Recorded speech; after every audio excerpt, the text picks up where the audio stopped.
There are just so many things to click off the screen, D Rose, but we are back to the regularly normal over the StreamYard podcast this week. It was super fun last week. We had a lot of great words, so we appreciate all the kind words. I know D Rose really appreciates kind words on his side because he was kind of new to the whole UFC card world and everything like that, but he got it done. D Rose, how you been over the past few days? But I guess let the people know how you've been since last week because we've seen you a lot this week, brother. Yeah, I was about to say the content's been getting pumped out this week, but everything's been good over this way. We loved being able to actually get together last week and was able to actually do the show. But before getting too deep into it, I did love the little vape hit. You kind of had the little vape lit, almost kind of like that little. Almost like the Lil Wayne before he got on the verse. You hear the lighter flick before Lil Wayne hop on the track. That was definitely you before starting the podcast. You took the little vape rip, like hit start. Hell yeah. Hell yeah. That's a Lil Wayne start. I didn't know that was in here, but I might have to start making that a weekly thing. Yeah, that should be definitely part of the intro, like the vape hit before the intro. But that's hilarious. Hell yeah. But no, man, I definitely enjoyed being able to do all the content last week, and appreciate the community for being as nice as you guys were to me. As far as the car community you built, man, you built a very nice community here, and they are very welcoming. And new to it, but appreciate y'all welcoming me in. But the fight companion, man, I told you doing that last week, even though we were kind of restricted a little bit, and the main event wasn't as sexy. Still love doing that. I went back and watched it and just kept laughing numerous times at us just doing dumb stuff during the fights and stuff, and really enjoyed doing the videos we did last week. Yeah, man. I actually went back to it. Dude, my mic's pretty good as far as blocking out sounds, yeah? Yeah, no, it is. Because I really didn't hear any background noise at all, like very faint. No, while we were there, I was like, Jesus. Yeah, no, it was definitely, and it was, I think we had worried if it was going to be able to pick up both of us in on the couch and still be able to block out the background noise, but no, it actually did a really good job with that. Yeah, so just real quick, shout out the chat because y'all are really popping off in here, and we truly appreciate it. So Lush Lemaine was in here super early, and we truly appreciate it. Appreciate it, brother. Trade by day, the Golden Octagon podcast all night, all day. With old Nick Diaz reference there. Indeed. Good afternoon, Kyle. How you doing, brother? Team Pierre in here with the dub. Lush Lemaine, we are live indeed. Lush Lemaine also laughing at the vape hit. But and then Team Prayer in here. UFC card community is the best. No questions asked. Yeah, man. Really, there's only a few people that are kind of just not the nicest people. Almost at 5 minutes, so let me try to watch my mouth. There's a few people that like aren't the best. So you're just like, come on, man, like you don't want to be like that, but you can kind of spot them like right away. But aside from it, dude, everyone that I have like usually like in the comments, like at least like my channel, they're always like really, really super cool. It's just a new one here and there will just kind of pop in and give their opinion, and like the comments are like, hey man, what are you talking about? Get out of here or something like that. So I'm glad y'all got my back. But with that being said, let me give y'all a rundown on what to look forward to on today's show before we get into it too hard. So real quick, we'll go over the headlines from this past weekend, UFC 289. But for the most part, you guys can go watch us react to the fights live as they're happening if you want. But there are just a few points I do want to touch on. We got some UFC fight news and fight announcements and some news this week, dude. There's some pretty good news that I'm excited to talk about. And lastly, we'll talk about this weekend's fight card, Marvin Vettori versus Jared Cannonier, UFC Vegas 75, if you will, at the Apex. We'll give you our breakdown, our preview, and our picks of this weekend's fights. So before we get started, D-Rose, you got anything to say, my guy? I took a little snicker at Team Pereira's comment right there as well. So hot take. Aldana was robbed. Indeed, brother. She retired Amanda Nunes, you know? Yeah, definitely. Amanda wanted no more smoke after that, man. And I could see why. That was like a GSP, Johnny Hendricks type retirement. Yeah, dude. Hawaiian 5-0 in here. Sorry I'm late, coach. Put me in. Put me in. It's all good, brother. We just now started. We haven't even we've just pretty much been shouting out everyone that's been super cool to D Rose for welcoming into the card community and just shouting out the chat for everyone that was super cool with all the content that I put out last week. But we truly do appreciate it. And shout out Daniel Vasquez popping in here real quick. So with that being said, brother, let's get into this past weekend's fights. UFC 289 Aldana versus Amanda Nunes, dude. And for those of you who don't know, on pay-per-views, we try to have 5 different picks for our weekly pick champ. Our regular fight weeks, we have 3 different picks. So last weekend being a pay-per-view, we did have 5 different picks, and every single fight week, me and D-Rose put up a weekly pick champ up on the line, seeing who can get the most right out of the specific fights that we picked different on the card. Last week, we did have 5. And those specific 5 were the main event, Juliana Pena versus Irene Aldana.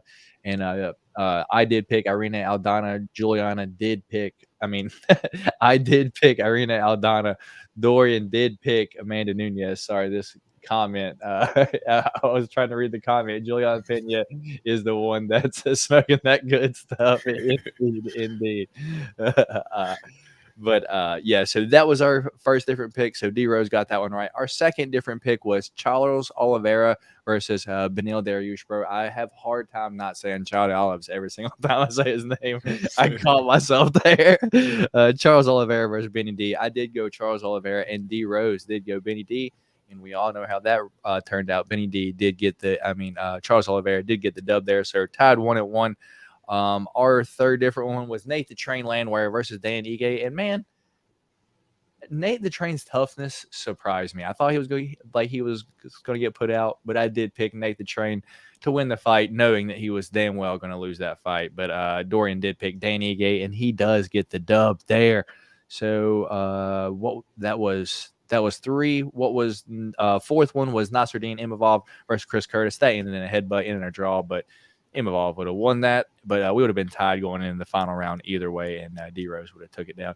In our final pick was Steve Erceg and David Dvorak. Yeah. Steve Erceg, David Dvorak, and I just didn't know anything about Steve Erceg, so I picked David Dvorak, so I picked David Dvorak, and Steve Erceg come in there and just showed us what was up, dude. So that being said, D Rose gets 3 out of the 5 correct, 1 being a draw and 1 being incorrect. So he is this week's and new pick champ of the week. So congratulations, brother. Congratulations. It's back on the D Rose side this week. But hey, we got 14 fights this upcoming week, and I'm ready to talk about them. So with that being said, dude, let's just touch on a few of these points from this past weekend. Main card. One thing that I just cannot wait. And we know Kyle Sisk popping in. Kyle. You know what it is. You already know. Yeah, man. My main takeaway from the main event, I think once Aldana got hit once, she was just she didn't want to get hit clean, so she was just shelled up the entire fight, dude. She did 5 rounds of this, and it's when your arms are like this, how it takes so long to you're gonna see anything coming, and with that game plan, dude, I just feel like it wasn't the best game plan in the world. So my thoughts for the main event was Irene Aldana just didn't have the best game plan in the world. She did get beat, but I don't feel bad about my pick. I just wish Irene would have done more or just had a different game plan for the most part. Thoughts on that? And just real quick, I was 4-5 on picks. No thanks to Andreas. I'm not sure who that is, but shout out for the dono for Derek Goofery, dude. $2, and I appreciate it. So thank you, brother. I was 4-5 on picks. That's what's up though, because it's not perfect, but it's damn near close. And Benjamin showed the glove roaches every round was an indication that Aldana was shook. Yeah, I definitely lean towards Ben. You just can't do much if your arms are just up here, dude. It's If it was down here, maybe a little bit, but her guard was so high the entire fight, dude. Yeah, nah, I kind of take a little bit of Ben's analysis there, man. I think she was just a little shook, but honestly, I think she was just shook of the whole moment.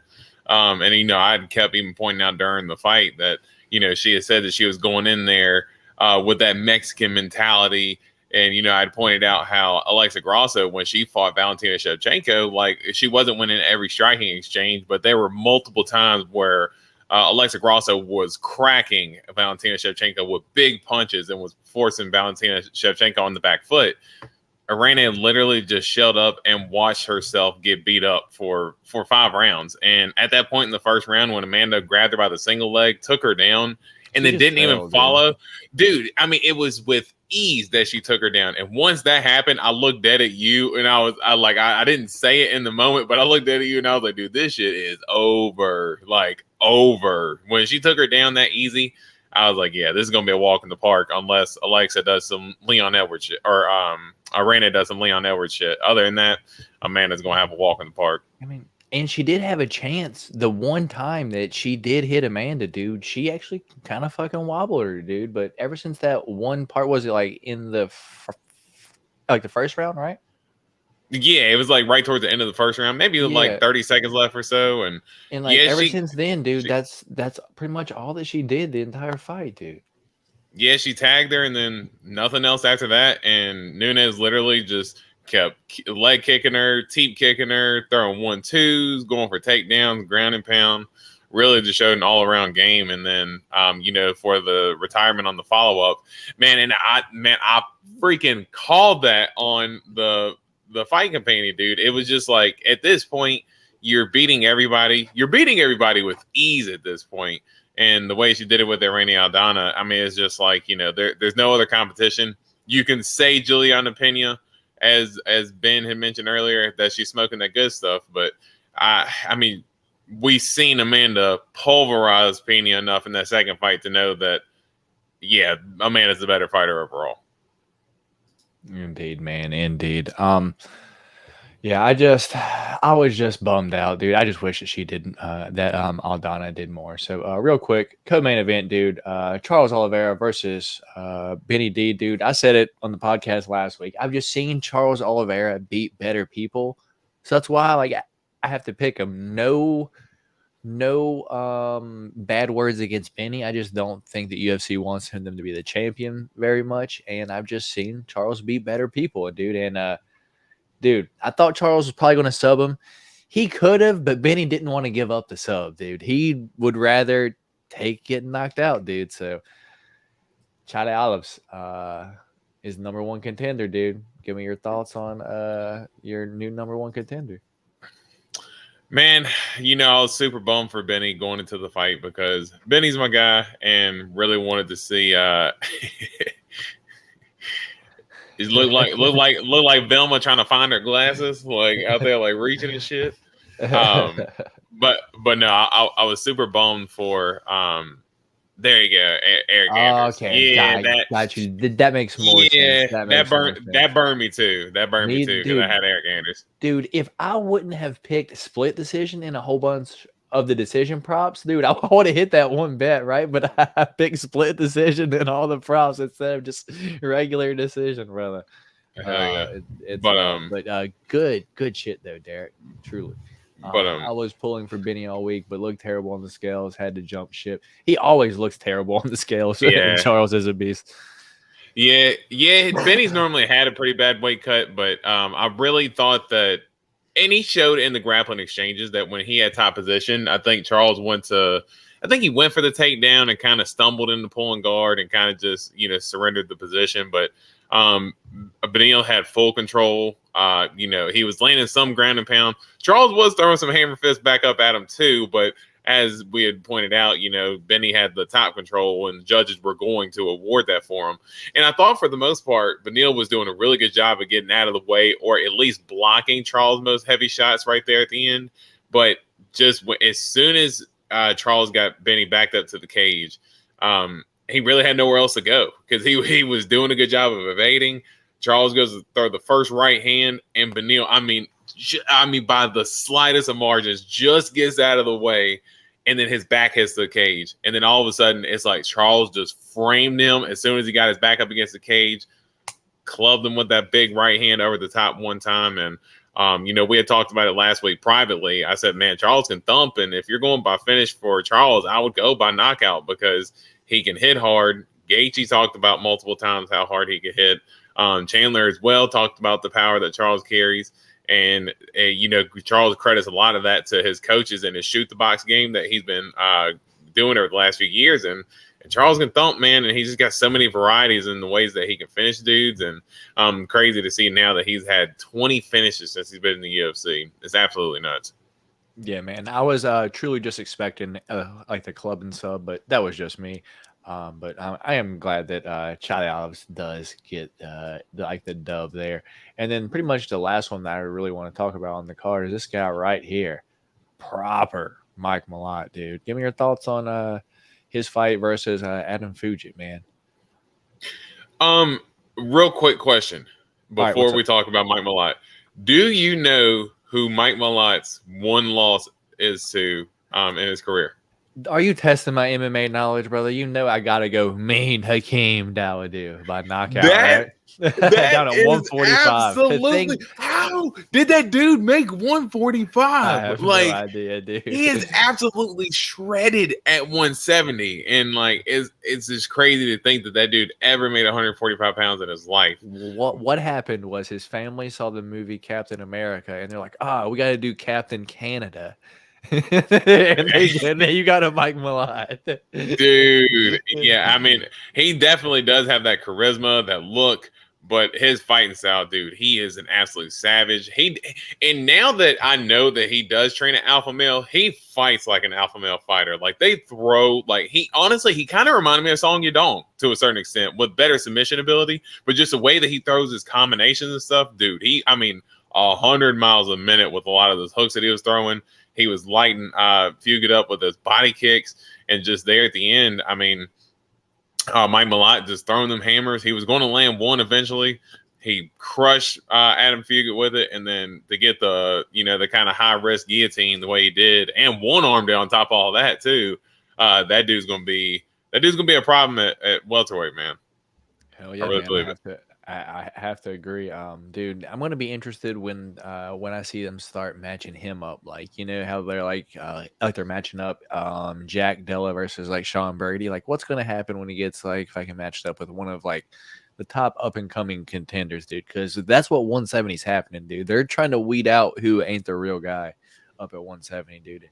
He might be for real, dude, but I just kind of worry him midway through round 2. What happens then if he can't get the finish? What's going to happen? Right. So it's for sure going to be interesting to see, but I'm all in for some Mike Malott, but not saying I'm not going to fun against them in the future. Yeah, but he's for real sure fun. He kind of got a little Michael Chandler to him, right? It looks like he's trying to be charismatic, something like Chandler is. And honestly, well-spoken, that's actually a really good comparison because I would say well-spoken. I listened to him a little bit after the fight in his post-fight press conference, and he kind of has that reverence mode to him a little bit. I bet Charles beats Islam in a horse race. Dude, now that would be dope to see. But Islam might bring a bear over there to ride and might just fuck up the whole shit. So I don't want to see a horse go through that live. But nah, Mike Malott's fun, man. I definitely want to see more of his fights for sure in the future. All right, man. Anything else from the pay-per-view or the prelims this past weekend that you want to talk about, man? I guess I can say overall as a whole card, we were kind of critical coming in. Yeah, we were kind of critical of the card coming in, but I will actually say outside of the main event kind of landing the way it did, this past weekend was actually a really good card, as far as the action that delivered. You hated to see what happened in the Chris Curtis fight. And let's talk about that real quick because we actually didn't really talk about it too much on the fight companion. Yeah. But about that whole sequence about how the fight ended. Do you think Chris Curtis could have kept going? Do you think he kind of played the system a little bit? Do you think he Do you think he felt like he was getting beat and then he just wanted a way out? What are your thoughts? See, me personally, I'm not saying Chris Curtis don't want to fight, but Chris Curtis ain't never been taken down like that in the UFC. And dude, Imavov did it with ease. Like he made it look pretty easy too. And it's like, bro, that kind of like maybe that kind of was like, oh shit, here's my way out. I'm losing. You know, maybe I can go back, train my takedown defense just a little bit, and let's fucking run this back without taking the L. That's just what I think. Yeah, I mean, I think the only thing, so Imavov did take him down, but Chris Curtis did get back up pretty. But we've never even seen him get taken down like that. But I mean, he got held down for like a minute or two, dude. Yeah, but Imavov never really put Chris Curtis in, I guess, like super danger is what I was saying. Chris Curtis was able to get back up to his feet. He was losing the exchanges on the feet, but I even told you before that had happened, I did say that Chris Curtis did look like he was starting to come on there in the middle of the second round because Imavov looked like he was starting to get a little bit tired, and Chris Curtis starting to land a lot more of those body shots. Now, the only thing when Chris Curtis told, I think it was Jason Herzog was a ref, when he told him that I can't see, that specific phrasing, when you tell the ref that, the ref's going to, they're obligated to end the fight immediately. But what I did not realize until after the fact, and I heard Chris Curtis, I think somebody had said Chris Curtis had mentioned this, that when he got headbutted, he was not allotted any extra time to kind of recoup before he went back out there. The main reason why he said he couldn't see was because the blood in his eye. It wasn't because because the cut. He had the blood in his eye. He wasn't going to be given 5 minutes. That was why Chris Curtis was, trying to advocate for more time, because he wanted to see if he can get more time to try to basically get the burning out of his eye. Once I heard that explanation after the fact, I thought Chris Curtis initially was playing the system. After the fact, I think it's kind of crappy because if it's a groin shot, you get 5 minutes. But if it's a headbutt, basically the ref makes sure there's nothing fight ending, and then you're supposed to get right back to it. I mean, I don't understand how there wouldn't be any time allotted to him to kind of give him a chance to recover. But from the clash of heads, caused the cut, caused the blood to go down to the eye, and that's why Chris Curtis couldn't see. So ended up feeling bad for him after the fact. Is there a laser pointer aiming at you? No, it is actually the belt with the shiny gold. Okay, I was like, the shiny gold, baby. It's all real. Background. What's going on? Tank Niner. Glad you're able to make it in here, brother. Just ignoring D-Rose. What up, Tank Niner? It's real gold. And it's all what is it? 12 pounds, 16 pounds, whatever. Oh no. That thing's plastic. That thing weighs about 6 ounces, dude. Maybe. All right. Anything else from this past weekend, dude? Nah, man. I think that's pretty much it. All right, man. Let's jump into it with the first fight announcement that I have to give you, dude. We got the return of Karine Silva, dude. She is going to be fighting the old Marina Moroz, dude. August 19th, UFC 292. Thoughts about that? Damn, didn't Karine Silva just fight? Did she just fight? Like first round knee bar, though. It was like 20 seconds. Yeah, but I guess it was just crazy just to hear that. Was it that soon? I mean, I didn't realize it was that quick. I remember she dominated, but I didn't realize it was like that quick. 30 seconds into the fight. Yeah, geez, I didn't realize it was that quick. I know she dominated, but man, no, that should be a pretty good step up for her. But hey, Marina Moroz has surprised people before. Hell yeah, brother. My girl returns, Viviane Araujo, going to be taking on King Casey O'Neill, September 9th. Care about that one? UFC 293. That should be a good scrap. Casey O'Neill coming off the loss, and Viviane as well. So I'm kind of interested to see where both of them are at. All right, we got Lupe Godinez going to be taking on Sam Page, Sam Hughes, September 16th. You care about that? No. All right, one that I do. I'm going to make a point to not watch this fight. We got Josh Frimm taking on Jamie Pickett on August 12th. Dude, whatever I'm doing, I'm going to make a point to go somewhere else when this fight is happening. I'm not watching this fight, dude. I don't care. This will be the first UFC fight that I've missed in a few years, dude. That'll be you'll be able to make your Five Guys run when when that fight's on. Dude, that better be the first fight of the night. If not, I'm going to be pissed. It's going to be like co-main event. It's gonna be like the main event, like the prelims on the pay-per-view. Oh my goodness, dude, I'd be so upset. All right, getting to the results from this past weekend, and we got, dude, here's a good one. We got the Black Jag, Carlos Olberg returning against Da Un Jung on September 9th. Care about that one? That's a good fight. That's a good. I see that they're giving Carlos Olberg, they're giving him tough matchups, but they're not. They're being cautious enough to, they're not launching him straight to the top. They're giving him just small climbs at a time. But I mean, when you're developing a prospect like that, I mean, is he still under 10 fights professionally? So, if not, he's pretty close to it. I think he might be barely over 10 if he has even crossed 10. So you want to try to develop him as much as you can, but. That's actually a good fight for him and a good step up, and should be a lot tougher opponent than Porterio was. The number one comment on here is he is getting very cherry picked fights. That's comment on that post. Which I figured, people are going to talk trash about him. But hey, I mean, build him up. His only loss is to Kennedy and Zechiku. So I mean, Kennedy's kind of hit him with those elbows, dude, and exactly Kennedy.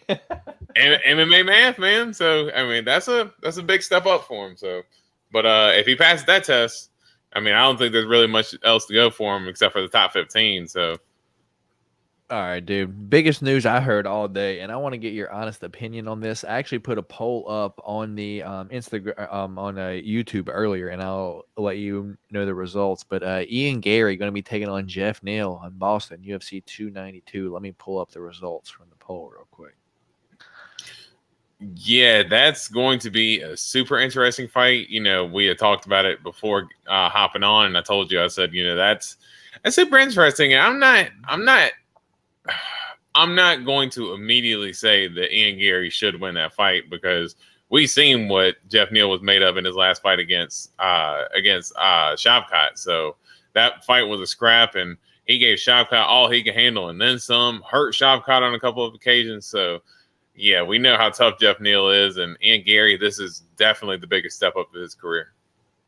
Indeed, man. Indeed, dude. I had to mute myself. I've been trying to burp for like 3 minutes now, and I just had like a lump in my throat, and I finally burped, dude.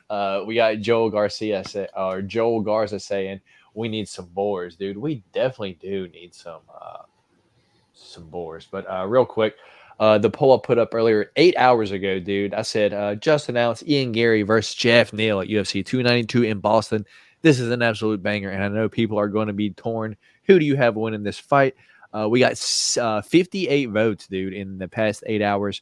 We got 72% for the future Ian Gary and 28% for Hands of Steel, Jeff Neal, dude. So, immediate thoughts off the jump, dude. Who's winning that fight? Man, honestly, I really don't know, dude. I'm so up in the air about it because I really do think that Could you imagine your favorite fighter? Dorian, do you know the card in the UFC set? You opened it. It was like Stairmasters. It was a picture of their eyes and then a little picture of the fighter. Yeah. Imagine a Verna version of that card. Like, where are you looking there, buddy? Like, I'm over here. Oh, goodness. Oh, gosh, that's terrible. That's terrible. But real quick, Ian Gary versus Jeff Neal.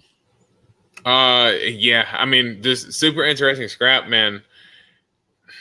I mean, if I had to lean early, I'm going to lean towards Ian Gary because I have seen. Yes, you are, bro. With gasoline draws on. With gasoline draws. Now, I'm definitely going to say that Ian Gary's going to be the favorite right now just because we have seen performances from Jeff Neal in the past, Stephen Thompson fight, the Neil Magny fight, where he has kind of had these really awkward and down performances. Even though he is coming off, was arguably the best fight, I guess, best representation of him in that Shavkat fight. Ian Gary definitely does have some tools that can hurt Jeff Neal for sure. Hey, but let's not forget Song Kanan just basically cracked him that early round one, and dude, and if Hands of Steel hits him like that, he might not get up, dude. You gotta keep that in mind. So I think and that Jeff fight Neal might be a little defensively bit. too. Yeah, I think that might be a closer fight than what a lot of people are thinking. He said, "I think Patty by decision." All right, dude. Real quick, See, the Pereira's rest, on one. He's on one. the rest of our fight announcements are real quick. We got Dorian's. I don't know who that is. Never mind. We got Andrea KGB going to be taking on Natalia Silva at UFC 292 in Boston, dude. Boston's shaping up to be a good card, yeah. Ooh, that'll be a really good scrap. Big step up for Natalia Silva, but I think that's one that she should win. But we know KGB is a dog, and she's going to make it a dog fight as much as she can. Yeah. Our other announcement was Fat Collier is going to be fighting some newcomer to the UFC, but I don't know how to say his name. But Jake Collier, Fat Jake Collier, Cake Collier. dude, it's Cake dude. Do you Jollier. remember his Tapology picture for the longest? Looked nothing like him. We're like, who is this guy? It looked like him, like as if like he had went through like the Jared Subway diet and was like holding up a pair of pants of like what he used to look like, but that's now. Like it's the opposite. Like he has grown into those pants. Now he can grow into those pants and fit into them. It's absolutely crazy. See this? I used to be able to fit my whole waist in here. Now I can fit my ankle. Yeah. Cake Jollier, your favorite heavyweight. Jesus. Here we go. I think that's a real hot take, Austin. Okay. So Jeff Neal going to derail the hype train. Tank Niner thinking that's a hot take. I think Gary will dominate. All right. Who do you think Jack Della should be matched up at next? I'm assuming it'll either be Vicente Luque or Sean Brady. And he is matched up both. Yeah, right? You do know, brother, Silent Six, that he is currently matched up with Sean Brady. That is the next fight. I actually think is it the International Fight Week card? So yeah, July, I think they Jack Della and Sean Brady are fighting, brother. It's either that one or the 29th, but it's one of the pay-per-views in July. One of the two, pretty soon, and that's why we're here every week giving you the fight announcements, so you'll know, brother. So you'll know. But that being said, that's all I got for this week, man. So you want to jump in to the fight picks, or do you want to talk about Tough real quick? I actually did not watch Tough this past week. I mean, that's cool, dude. I feel like, dude, Connor might have some substance abuse issues, dude. I feel like he's just so like he's like so like might. Dude, it's like, but I didn't think it was apparent, dude. But it's like on the show, it's like he cannot sit still, dude. Like he's always like he's so jittery and like wiry, dude. During the fights, he doesn't even sit where the coaches sit. He's like walking around like in the back, like, bro, you're not even coaching your fighter right now. It's ridiculous, dude.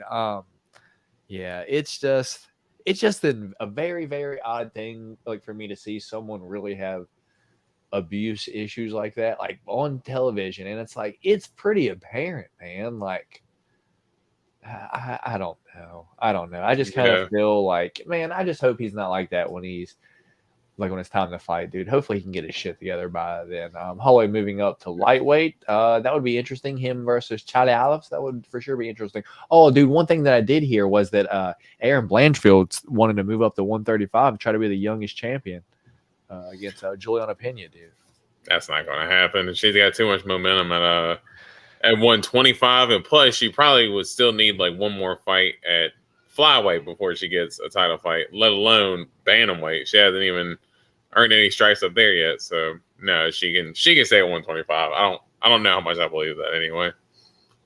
I would agree with you, Silent Six. They really should not match up JD and Ian Gary. That's that would be I feel like I'd have to take JDM in that fight unless we saw some takedowns from Ian Gary, because he does have a solid ground game. We just haven't seen it in the UFC yet. Connor lives in Connorland now. Exactly. Yeah. Holloway said he's moving up today, so that's pretty interesting, dude. But yeah, dude, that's all the news that I have for this week. You got anything, man? Nah, man, we can get rolling to this weekend's picks, so we can keep the belt back on this side. You ain't keeping shit this week. You're about to be pantsless walking Let's around your house go. next week. So that Let's being said, go. let me share this screen, share the Tapology, and we'll get us pulled up and start talking about this weekend's fights. If once you pop up D-Rose, and uh, yeah, we're up there. We're up there. A So banger real of a quick main event, huh? before we get started, dude. Yeah, I'm not sure, dude. It could be good, but I don't know. Plus 150 on Vettori shorts being backwards. Who's in?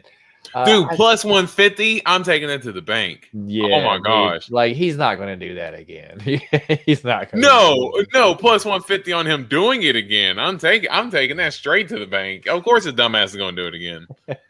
it. Matt, you and D got to get another belt so you can be champ. Let's go. Dude, no, I can't We do we that. gonna make it happen. We gonna make it happen, Austin. Can't We gonna make it can't happen. do that. Can't do that. He don't deserve to. He don't deserve to. All right, brother. From this point forward, I can't see none in the comments. So if we got something, you gotta let me know. Um, jumping into this weekend's fights, we've got UFC Fight Night or Vegas 75. Marvin Vettori versus Jared Cannonier. Going to be taking place at the Apex in Las Vegas, Nevada. We got 14 fights to cover, D-Rose. So, man, we got to really step on it. So, with that being said, let me give you the fights top to bottom, and then we will break them down bottom to top. And you guys are more than welcome to stay around, leave, come back, fast forward, rewind, whatever you need to do. But we truly appreciate you for stopping by here today. And if you haven't already, do us a favor and hit the thumbs up button on the video. And if you're not subscribed to the channel yet, what are you doing? Help your boys out over here. So, with that being said, we got the Italian Dream, Marvin Vettori, taking on the Killer Gorilla, Jared Cannonier. We got Arman Saryukian taking on Joaquim Silva. Dude, what is this fight as co-main event? Don't understand that, but hey, it is what it is. We got Christian Leroy Duncan taking on Arman Petrosian, dude. We got Pat Sabatini taking on Lucas Almeida. We got Nicholas Mota taking on Manuel Torres. We got the King of Kung Fu, Muslim Salikov, taking on Nicholas Dalby. I guarantee you me and D-Rose picked different in that fight. We got Hayani Barcelos taking on Miles Johns. We got Jimmy the Brick Flick taking on Alessandro Costa. We got Kung Ho Kang. I believe his name is Mr. Perfect. Going to be taking on Christian Quinones. We got Carlos Hernandez taking on Denise Bondar. Holy shit, we got a lot of fights. That's what we got. We got Felipe Buenas taking on Zalgas, the baddie. Zumagulov hopefully comes in there with that sick haircut this week. We got Treza Bleda taking on Gabriela Fernandez. We got Ronnie Lawrence taking on Dan Argueta. And our curtain jerker, first fight of the night. I don't know why this one's all the way down here. I feel like this one could be way further up, but it is Modestas Bukauskas taking on Zach Palga. So that's where we're going to start. Right there, dude. Modestas Bukauskas versus Zach Palga. So real quick, thoughts on give me a grade on the fight night at the Apex, man. I mean, for an Apex fight night, I mean, we're looking pretty decent overall. I mean, I can't complain coming off a pretty decent pay-per-view. I think the main event's good fight. Inside Out. I was laughing at that earlier, but you were reading through the fight thing, dude. What are his fights? What are the odds that if he doesn't show up with his shorts at all? What are the odds of that? Yeah, dude. Team Prayer got let us know. Yeah, we got dude. This thing is taking forever to load. Team Prayer saying Saryukin is a dog, and Austin saying, let's see, come on, you thing, load today. Nina Drama interviewed him on her channel recently and made a joke about the backward shorts, and it went really well. Yeah, I actually did hear that. That's why I don't think that he would do it again, because I think he's aware that it happened now, so he's going to make a point to not do that. But apparently it happens pretty often. They just don't take pictures of it first, you know? But yeah, so okay card, yeah, not the best, but it's all right. Yeah, that's coming off pay-per-view. It's not terrible. The main event's pretty good overall, but you are like that co-main. What the hell are you doing? Like, that's weird. But other than that, and also, what time is this going to start? Because if this is going to be late at night, dude, the prelims, dude, are starting at 7 p.m. on a fight night. What are we doing? Oh, And we got hell no. 14 fights. Oh, this is going to be a late Saturday night, but it's okay. In our first fight of the night, we got Modestas, the Baltic Gladiator, Bukauskas taking on Zach the Ripper Palga. Modestas Bukauskas is 3-2 in his last 5. Zach Palga 4-1 in his last 5. Right now, Modestas Bukauskas is a minus 165 favorite. Zach Palga plus 140 dog. Modestas Bukauskas, 29 years old, 6'3", 78-inch reach. And Zach Palga is 35 years old, 6'2", and 76-inch reach. Zach Palga just now almost won the Ultimate Fighter, but got crushed by Muhammad Usman, and then dropped down to light heavyweight, fought Jordan Wright, and beat Jordan Wright. But man, really didn't impress me at all because he couldn't finish Jordan Wright, dude. He was the first person to take Jordan Wright to a decision. Yeah, dude. And so it's just like, and then on the other hand, we got Modestas Bukauskas that, dude, he doesn't do anything either. The whole fight, you're just going to be screaming at your TV like for him to do something, dude. I just don't really know, dude. Bukauskas is the favorite. I see why, dude. If I'm going to be honest, I see Bukauskas just leg kicking Zach Palga for 3 rounds. Zach Palga going to try to crash in, hold him up against the fence. But I think Bukauskas has gotten a little bit better since he got cut from the UFC and then he came back. Dude, give me Bukauskas by decision, brother. Which way are you going this week? Yeah, I would have to think because I hadn't seen any odds released just yet. But the over in this fight, if I'm betting anything on this fight, I'm probably going to go the over 2.5 because that's probably going to be a pretty good guarantee unless I think Bukauskas lands a big shot, but I do agree. I just don't think Zach Palga is that good, if I'm being honest. I mean, you take Jordan Wright to a decision. Even though, was he winning that Muhammad Usman fight? Sure, but Muhammad was still clipping him with shots during that fight, and then it just ended up, kind of melting there for him at the end. But I just don't think Zach Palga is that great. And Bukauskas, he looked good in his last fight against Tyson Pedro. Tyson Pedro is the guy who's bigger than Zach Palga. I would say has better submission ability, and Bukauskas held his own there. So let's go Modestas Bukauskas here. All right, fair enough. We are both on the same side. So real quick, catch him on the chat. Minus 100 that Vettori's fat right now, dude. I'd probably put 200 on that, win 100 back. Let's see. We have our men fighting and our man fighting. You have to choose one for that men or the man. I have no clue what's happening. Goodness. Let's see. Good Lord, this is way too late for a fight night. Indeed, it is. Also saying West Coast for the dub. Indeed, dude. Like that's like it's not too late for you, but dude, I like the early cards. If I'm going to be honest, I love being in Australia for the fights. It makes Sunday morning, afternoon so much better. Sundays are for God and the boys, dude. That's what Dorian says about football. Yep. All right. Send Zach Palga to Street Beefs. Indeed, dude. I wouldn't mind seeing Zach Palga on Street Beefs. Zach Palga, ex-NFL player. I'm just here to have fun. I just going out throwing hammers, dude. Fucking clubbing dudes. Dude, yeah. We are both on Modestas Bukauskas this week.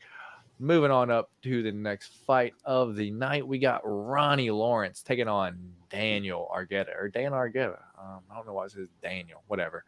We got the Heat, Ronnie Lawrence, determined Dan Argueta. Ronnie Lawrence, 8-2, 1-4 of his last 5. Dan Argueta, 9-1, 1-4 of his last 5. Right now, Ronnie Lawrence is a minus 150 favorite. Dan Argueta plus 125 dog, dude. And I saw this earlier in the week, heard it on a few other fight talks and everything like that. Dude, Ronnie Lawrence opened up at, I think, a minus 400 favorite, minus 300 favorite.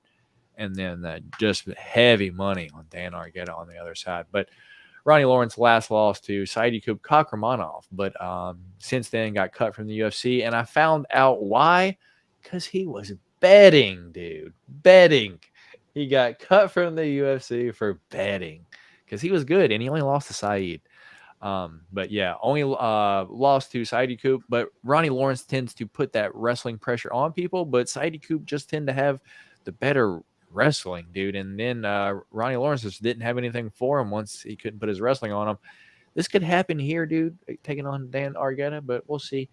Ronnie Lawrence, 31 years old, 5'8", 68-inch reach. Dan Argueta, 29 years old, 5'7", 70-inch reach. So Dan Argueta, inch shorter, 2-inch reach advantage, dude. I'm going the dog this week in Dan Argueta. I think he has legit wrestling credentials that can cancel out Ronnie Lawrence's tactic that he likes to use, dude. I think this is a fight for who gasses out first. And, dude, if Dan Argueta can just win 2 rounds and just not get finished in that third, I'm confident that he can get that the decision at the end of the day. Give me Dan Argueta, the dog, by decision.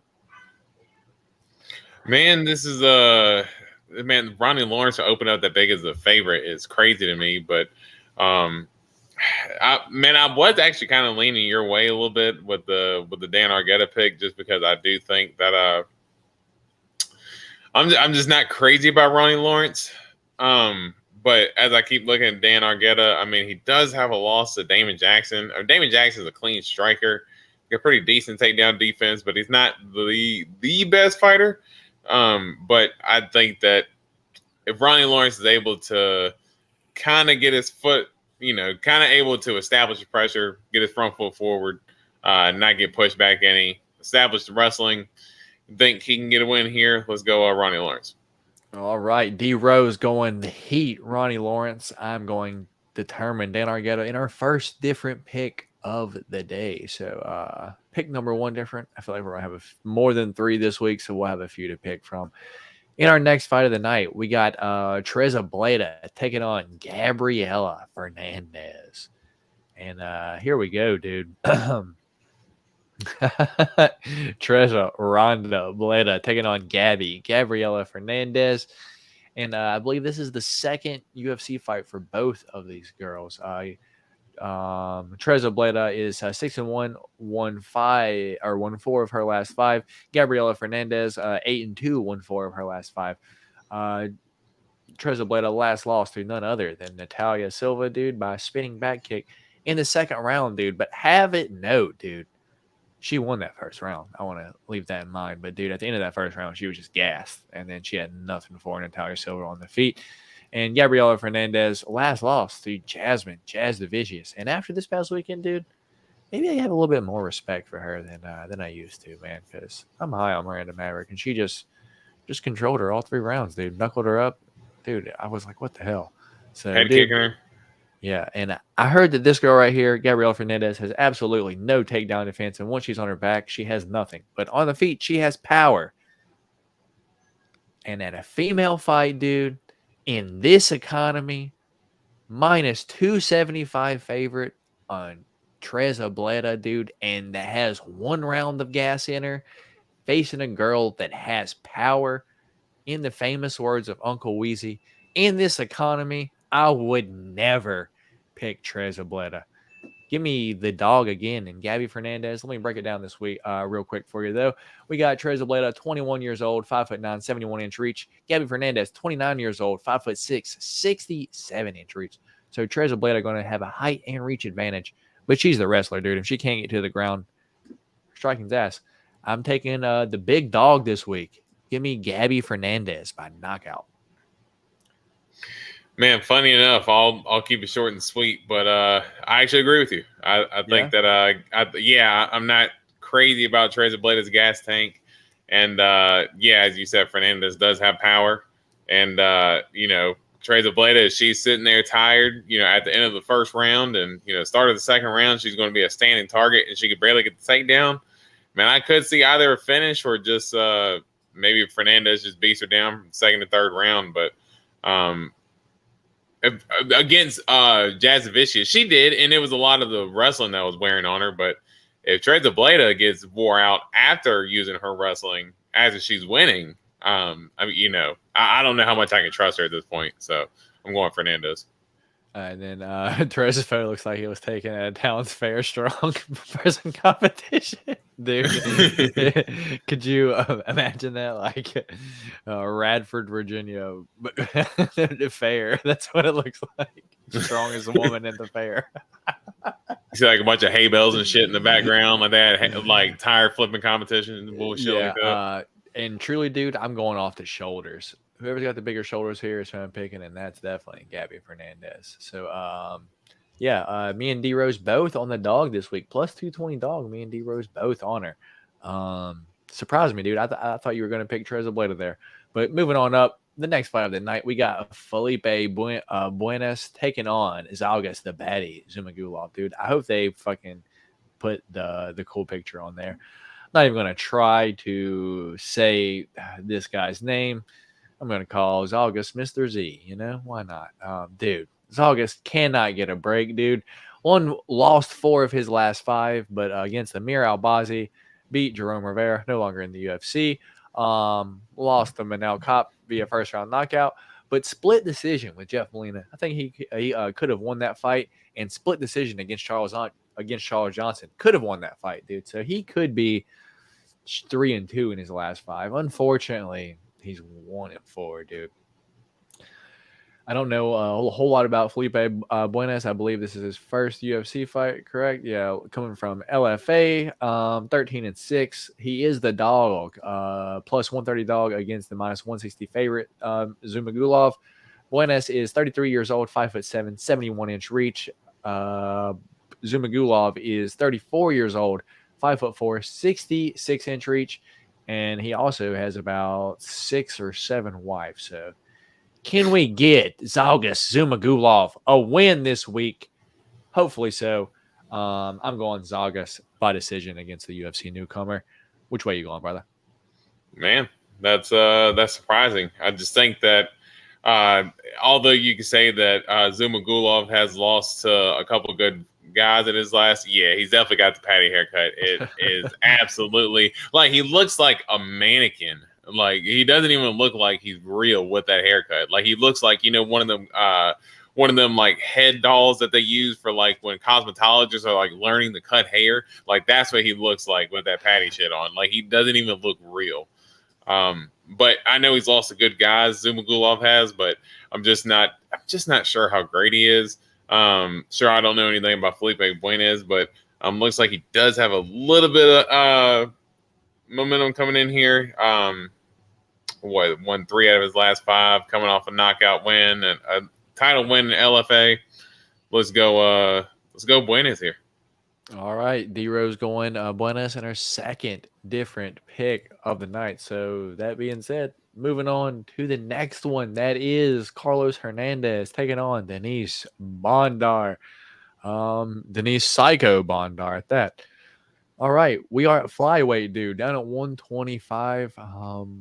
All right, Carlos Hernandez, 1-4 of his last 5, 8-2 overall. Denise Bondar is 16-4, fighting out of Ukraine. 1-4 of his last 5 and hadn't fought, lost the knockout, arm injury from Malcolm Gordon. Submission. I don't know. Verbal submission. Anyway, you shouldn't be losing to Malcolm Gordon. He lost to Alan Nascimento. He's been in UFC for a while. Okay. Fair enough. Yeah, dude. Carlos Hernandez, slight favorite, minus 135. Denise Bondar, plus 110 dog. Carlos Hernandez, 29 years old, 5'8", 67-inch reach. Denise Bondar, 30 years old, 5'6", 69-inch reach, dude. I'm not a believer in Denise Bondar, dude. You can't be losing to Malcolm. You can't be getting finished by Malcolm Gordon, dude. I'm going Carlos Hernandez here. Which way are you going, brother? Yeah, same. I'm going Hernandez. I'm going Hernandez here. Same. Like Eliza, for that exact reason or any other reason? Yeah, you get smashed by Malcolm Gordon. I mean, not to say that he's not good, but yeah, that, and honestly, I'm just not familiar with either or. All right. So that being said, moving on to the next one, we got Kyung Ho Kang taking on Christian Quinones, the younger brother of the guy that Sean O'Malley knocked out. For those of you who don't know, and I know Dorian remembers, we got Mr. Perfect, Kyung Ho Kang taking on Problema, Christian Quinones. Plus 150 dog for Mr. Perfect, Kyung Ho Kang, and minus 175 favorite for Problema, Mr. Quinones. Kang has won 4 of his last 5, 18-9. Quinones 18-3, won all 5 of his last 5. Mr. Perfect, 35 years old, 5'9", 73-inch reach. Christian Quinones, Problema, 27 years old, 5'8", 70 inch reach, dude. I got to go with a younger guy here, even though a little bit less experience. Man, give me Christian Quinones, probably by knockout. Yeah, I think the same thing here. I think the youth, and I think Quinones, he has looked good in the UFC. He's kind of got like this little bouncy, jittery type movement to him, but he's like real quick in and out. And yeah, I Dude, like what he cracked was it Kali Taha, dude? And we don't ever see that dude get cracked. Yeah. Didn't he knock him out? I think so, dude. Yeah. I think Here, yeah. Let me he see. did. Was it? Yeah. Yeah, he knocked him out. Yeah. I mean, Yeah. I think it was a little bit early, but still, dude, we don't even see him get hit like that, dude. He's got a chin on him. Yeah, and I think man, Quinones, yeah, he's looked good so far. So yeah, I'll go Quinones here. All right, me and D Rose both on Problema this week. Moving on up, next fight of the night, we got the Brick Jimmy Flick taking on Alessandro Costa. No Costa. All right, the Brick Flick, 16-6, won 4 of his last 5. Last loss to Charles Johnson. I think Charles Johnson finished him, right? Yeah. I believe it was a body shot. He dropped him, and then front kick to the body, like dropped him a little bit, and then he finished him on the body or on the ground, I think. Alessandro Costa, 12-3, also won 4 of his last 5. Jimmy Flick plus 190 dog. Alessandro Costa minus 240 favorite. Who did he lose to? Amir Albazi by knockout. Okay, so you're not losing to some bad people. Jimmy Flick, 32 years old, 5'7", 70-inch reach. We got Alessandro Costa, 27 years old, 5'4", 67-inch reach. Bro, you know I'm a Jimmy the Brick Flick fan, but dude, I think Alessandro Costa reminds me a lot of Matas Nicolau, which also reminds me of Alexandre Pantoja, dude. They got that same style where they just kind of walk forward and fuck what you got. They're gonna show you what they got. Give me Alessandro Costa this week, man. Yeah, and I thought actually Costa looked pretty good in his last fight against Amir Albazi. There were multiple times where Albazi actually got him to the ground, and Costa was able to fend off submissions, get up off his back multiple times. 100%. Shout out the old was it WWF reference, WCW reference there. That was literally probably about as far back as I can remember. Yeah, that's literally hitting like the first remnants of when I was kind of taking in wrestling at that point. Yeah.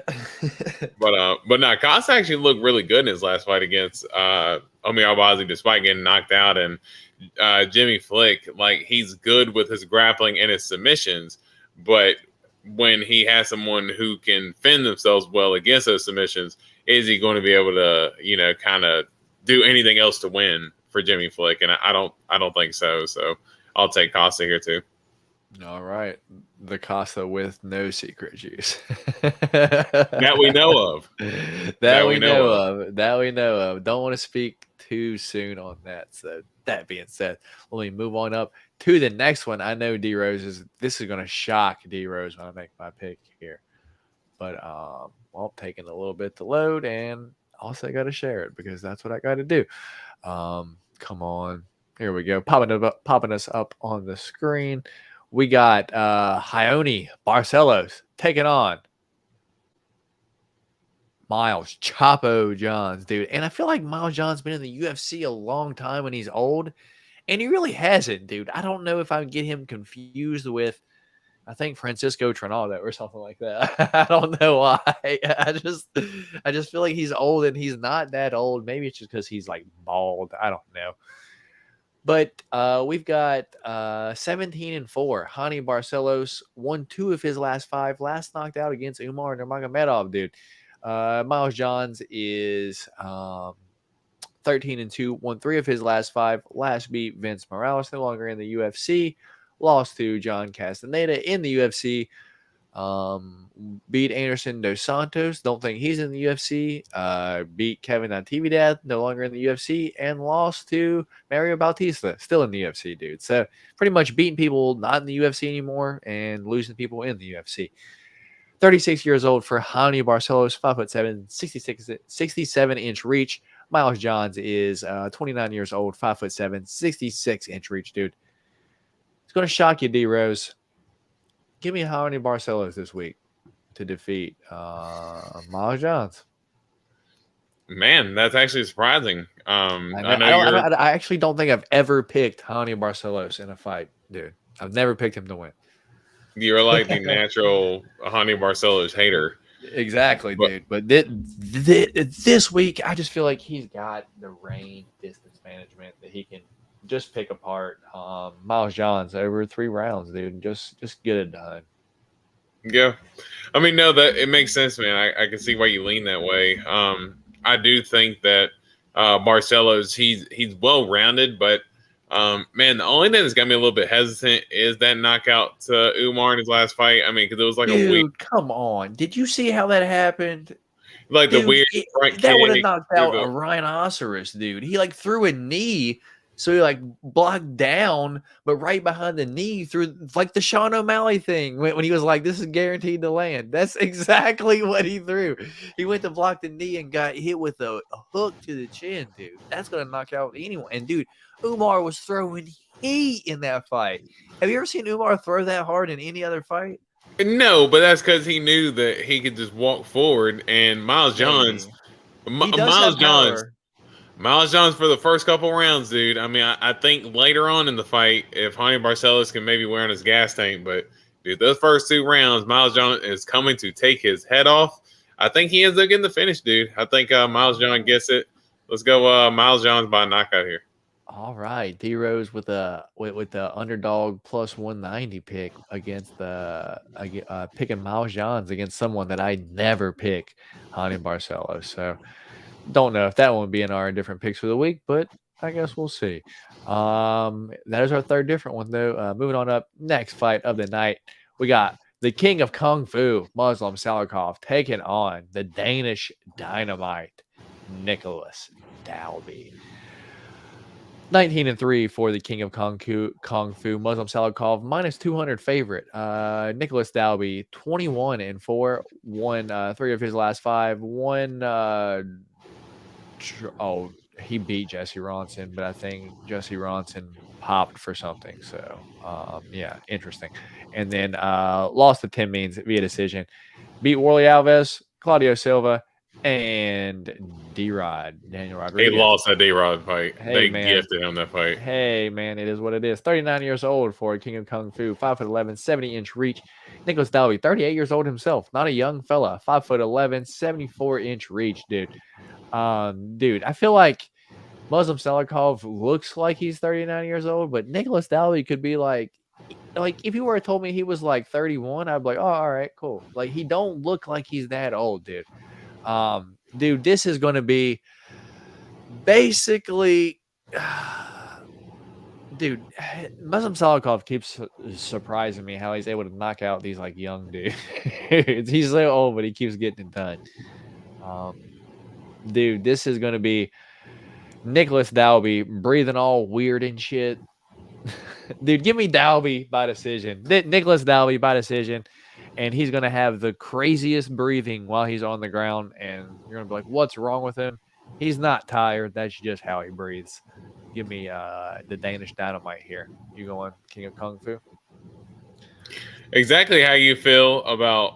Well, no, I ain't even going to say exactly how you feel because I don't know if you feel exactly like that. Like, Nicholas Dalby, like, literally is like the guy who I would never pick like in a fight. Like, I swear it always comes down to a split decision. Dude. And if it comes down to a split decision, he will get a gifted split decision. It happens every fucking time. Dude, he's like, he looks so much to me like Tanner Boser. It's like you could confuse Nicholas Dalby and Tanner Boser very easily if like Tanner Boser just decided to get braids one time.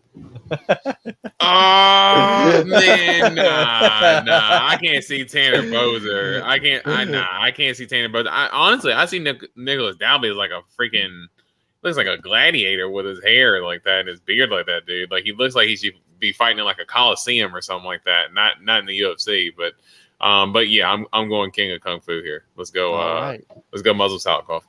And I was correct. Me and D-Rose did pick different on that fight. So yeah, that's our fourth different one of the night. Moving on up, we got Nicholas Mota taking on Manuel Torres, dude. Finally at the main card. The last one may have been. I just didn't pay attention.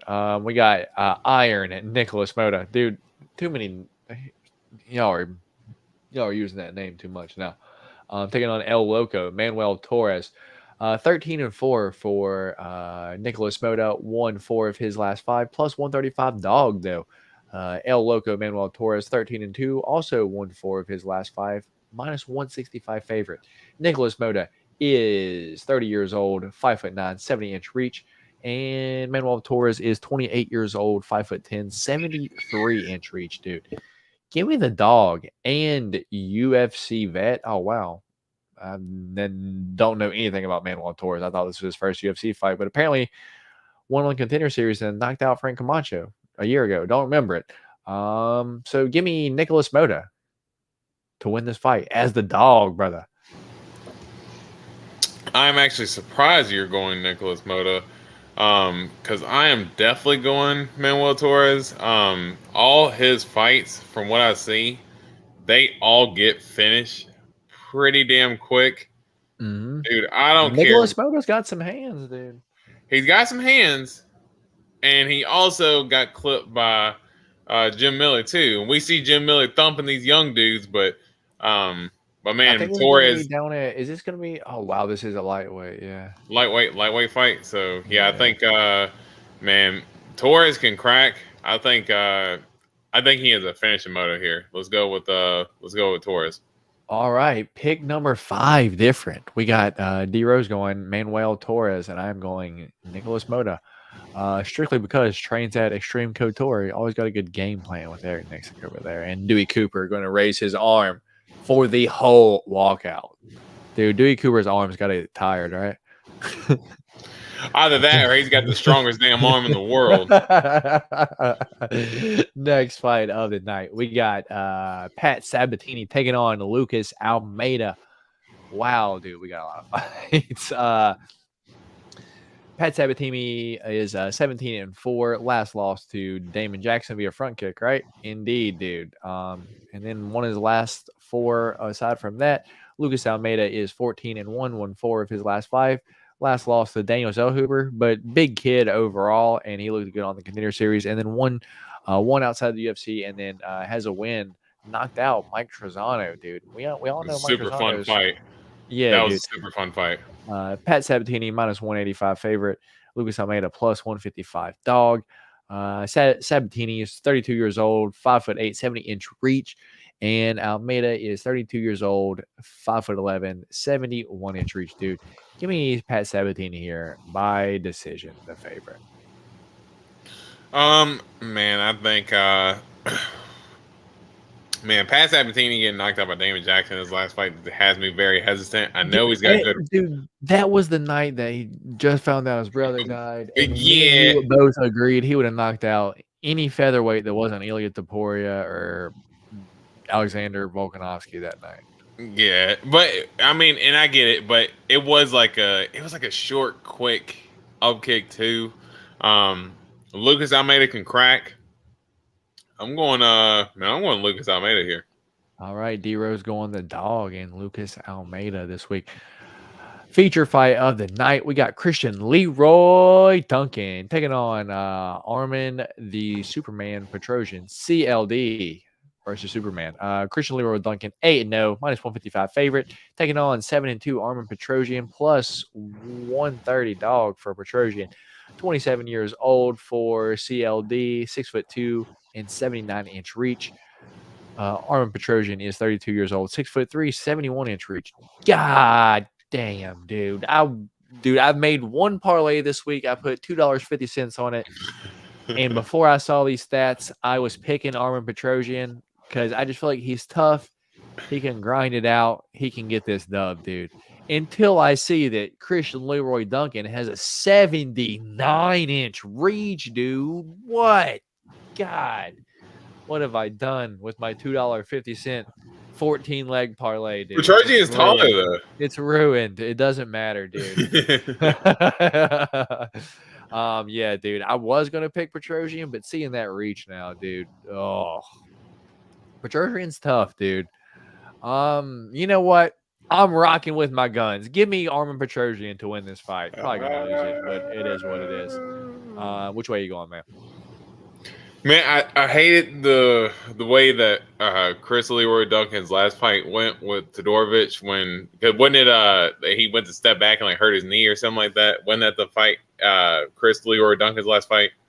I think his opponent like tore his leg up or something like that, but it was like a real abrupt ending, so he didn't really get a chance to kind of really show what the UFC fans have been kind of excited for. And I think Armin Petrosian, he's a tough fighter, and he's had nothing but pretty tough matchups since he's been in the UFC. He's fought Caio Bahayo, he's fought Gregory Rodriguez. I mean, he's fought some tough dudes, but I do think Chris Duncan, he's got a real sharp striking, good distance management, and as you said, that reach advantage. I think he's going to be able to utilize that. Let's go Chris Leroy Duncan here. All right, me and D-Rose different again on the feature fight of the night, dude. Yeah, interesting. That being said, pop back in here for just a second. We got like 9. Let's see. Why has anyone considered that Mr. Cooper has a question and he's just being polite? Dewey Cooper holding his hand up. Oh yeah. I was like, did I miss a comment? Yeah, nah. Dewey Cooper holding his hand. Yeah, he got a question for the. I got a question. That's great. Shane Burgos light. Not sure. Lightweight. Oh yeah, probably. I don't know. Yeah, we're good. We're good. Caught up. Dude, co-main event of the night. What are we doing here? Arman Tsarukyan versus Joaquim Silva. Dude, Arman Tsarukyan is a -1,000 favorite here. I'm not even going on the stats. Give me Arman Tsarukyan by submission, dude. Yeah, I think however it gets done, I think it's within the first 2 rounds. So if people are looking to bet, I would definitely look at Arman round 1 and 2. As far as the finish, but yeah, Armin should be able to get that done pretty easily. Yeah, man. Main event of the night, y'all. So we appreciate all y'all for sticking with us. We're gonna after this, after we make all of our picks, we'll probably give y'all a few of our strongest plays this week that I'll probably be betting on. I know D Rose will probably be betting on a few after we get through all of our picks for this week. But that being said, I think I clicked something on accident, so I apologize. But we got the Italian Dream, or if you're an Israel Adesanya fan, the Italian Wet Dream. Marvin Vettori taking on the Killer Gorilla, Jared Cannonier. 19-5-1 for Marvin Vettori, 16-6 for Jared Cannonier.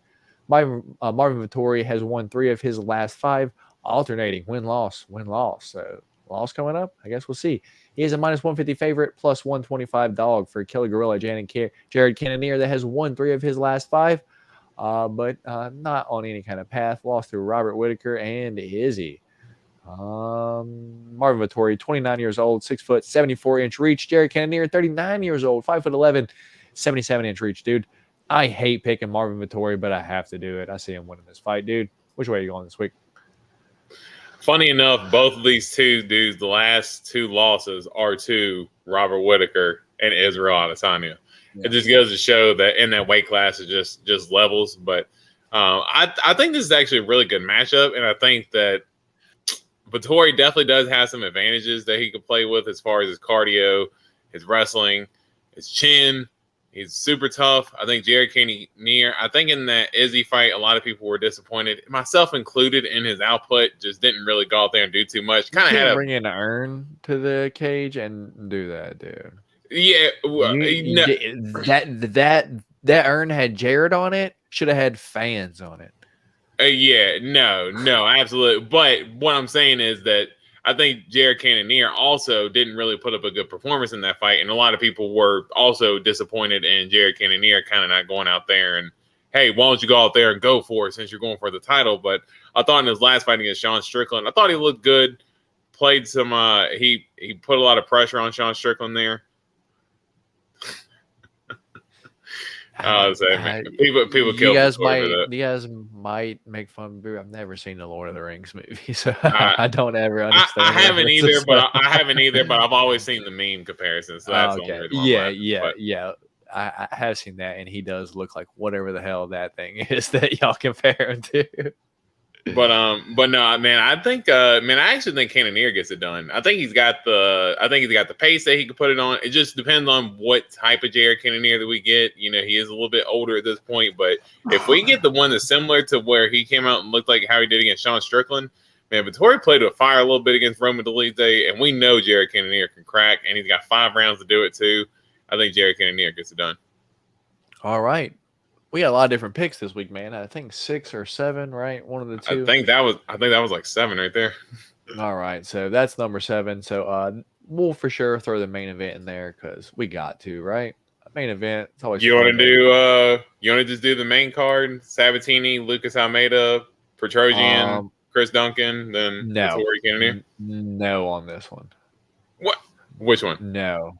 Christian the Leroy Petrosian. Duncan. Dude, I don't like his reach advantage, but I'm still picking him. But Jesus, that scares me to death. Hey, but I got Lucas Almeida against Pat Sabatini. That's pretty big. I don't like that one either. Let's go Nick Moda, Manuel Torres. Okay. You like that? You like that one? Yeah, and then we'll keep confident Nick Moda gets that done, dude. And let's do Salikov Dalby, dude. Like, yeah, just main event. Our 3 different ones. You want to do that one, or you want to do Dalby, Salikov, or you want to do Barcelos? No, I don't. No, you know how I feel about Ronnie Barcelos. I'm confident Nick Dalby gets it done this week against Salikov. So that'll be pick number 1. Dalby versus Salikov. Pick number 2 will be Nick Moda versus Manuel Torres. Looks like I'm picking the Nicholases this week. Nick Moda versus Manuel Torres. Dorian going Manuel Torres. I'm going Nick Moda. And main event Marvin Vettori versus Jared Cannonier. Lush Lomain kept up with it for us in the comments there. 8 different picks. I said 7. But yeah, we actually got 8. Shit. Dude, that never happens, dude. Usually, dude, we on all the fights that we pick the same on. Dude, I would say we're probably like we got to be a solid 85% on all the fights that we pick. I was going to say that. I was going to say that exact percentage, about 85%. Yeah, if we're both on the pick. Yeah, but if we pick different ones, who knows who's winning that shit? Yeah, but I truly appreciate it, Lush Lomain, for being the man. So, real quick, D Rose, few of your favorite maybe betting spots on this card. Let me give you a few of mine. I got Marvin Vettori versus Jared Cannonier. That fight to probably go to decision, dude. I don't see either one of them finishing the other one. As you said earlier, I got Arman Tsarukyan probably in the first 2 rounds against Joaquim Silva here. What's another one? I think I like Nick Moda versus Manuel Torres to not go the distance. I think one of them finished the other one there. I think I like Muslim Salikov and Nicholas Dalby also to go to decision as well. So that's another one. Dalby doesn't really get finished too much, and Salikov did have the knockout against Fialho, but other than that, I think he had like 4 or 5 decision wins in a row or something like that. Yeah. Not really too confident on anything. The Miles Johns, Hani Barcelos. Dude, I don't think Alessandro Costa, Jimmy Flick. Do you think that goes to decision, dude? Man, Jimmy I mean, Flick's usually either kill or be killed, though. Like he's trying for the sub 100%. Yeah, that's the problem. And he could end up gassing himself out to where Costa ends up going for the finish. So that's something I don't feel too comfortable with. But when I kind of mentioned, to not go the distance. I'm telling you, I'm staying away from it because I don't know which way I'm leaning either way. So I'm not touching that fight. But one, I'd probably feel good about going to decision as well. Zach Palga and Modestas Bukauskas.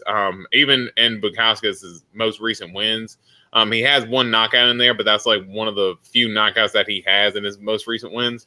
And Zach Palga doesn't really have too much finishing power by any means. I mean, I think he got a finish on the Ultimate Fighter, but other than that, yeah, he doesn't really have too much finishing power. I think him getting finished by Muhammad Usman kind of made him change his style to be a wrestler. So whoever ends up winning that fight, regardless, I think it goes. Guys, it's going to be so boring, dude. I'm not interested in that fight, really. Did we pick? I got to juice the fight somehow. I thought we picked different in that fight too. Unless you pick Modestas? Falga. Yeah, because I was like, I definitely did not pick. I definitely did not pick Zach Falga. He's dude, not I good. see a lot of these probably going decision. Like Ronnie Lawrence, Dan Argueta. That one at least starts around 3. I think that one starts around 3. Yeah. Treza Bleda versus Gabby Fernandez. I don't think that one goes to decision. I think one of the two finished the other one because this is truly striker versus grappler. Either Gabby Fernandez is going to knock out Treza Bleda or Treza Bleda going to get Gabby Fernandez down, ground and pounder or subber. One of the two's happen. I don't see that one going to decision. And dude, I think the under 2.5 on that. I saw someone mention earlier in the week. Was plus 200 for under 2.5 on that fight, dude. So hopefully it's around the same line when we get it. Zalgas, hopefully he can get a decision win, but who knows against Felipe Burns.